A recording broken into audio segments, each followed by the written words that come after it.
சுராஜ்ன்றவர் மகாராஷ்டிராலேருந்து சென்னைக்கு வேலை வந்திருக்காரு. சென்னையிலேருந்து திருத்தணிக்கு ட்ரெயினில் போயிட்டுருக்காரு ஏதோ வேலை விஷயமா. அவர் சீட்டில் கூட உட்காரல, ஓரமாக இந்த படிப்பக்கத்தில் உட்காந்துட்டு ஃபோன் நோண்டிட்டு வந்துட்டு இருக்காரு. இந்த ட்ரெயின் வந்து சென்னையிலேருந்து திருத்தணி வரைக்கும் போகுமா. நடுவில் ஒரு ஸ்டாப்பில் ஒரு 4 குட்டி குஞ்சான்ஸ் வந்திருக்கானுங்க. ஒரு 17 வயசு இருக்குன்றாங்க.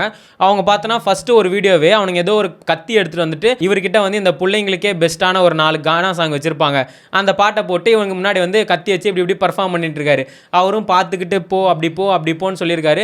இவனுக்கு வந்து இது பிடிக்கவே இல்லை. என்ன இவன் இப்படி சொல்லிட்டான், என்னையே சொல்லிட்டான், எங்கள் ஏரியாலே சொல்லிட்டானான்னு கடைசி ஸ்டாப் திருத்தணியில் இவர் இறங்கி போயிருக்காரு. இவரை ஃபாலோ பண்ணி பின்னாடி போய் ரயில்வே ஸ்டேஷன் பக்கத்தில் ஒரு காலி இடம் மாதிரி இருக்க ஒரு காம்பவுண்ட் வாலோட அதுக்குள்ளே இவரை கூட்டிகிட்டு போய் இவரை வந்து ஒரு 2 பேர் கத்தி எடுத்துக்கிட்டு போட்டு அடிச்சுக்கிட்டு இருக்காங்க. அந்த வீடியோ கூட இன்ஸ்டாகிராமில் அவனுங்களே தான் போஸ்ட் பண்ணியிருக்காங்க. ஏதோ கெத்து மாதிரி 2 பேர் போட்டு அவரை சரா மாதிரியாக வெட்டிட்டு இருக்காங்க. அந்த கத்தி அவ்வளோ ஷார்ப் இல்லாதனால அவருக்கு வெறும் அடி மட்டும் தான் பட்டுட்டு இருக்கு. அவர் வேற போ எனக்கு விட்டுருன்னு ஹிந்தியில் ஏதோ சொல்லிட்டு இருக்காரு. இவனுங்க ஏய் மச்சான் வீடியோ எடு, இப்போ எடுது மச்சான் மண்டை பொழக்குது பாரு அப்படின்னு இவனுங்க கான்ஷியஸே இல்லாமல் கஞ்சா அடிச்சுட்டு வந்தேன்னு சொல்கிறாங்க.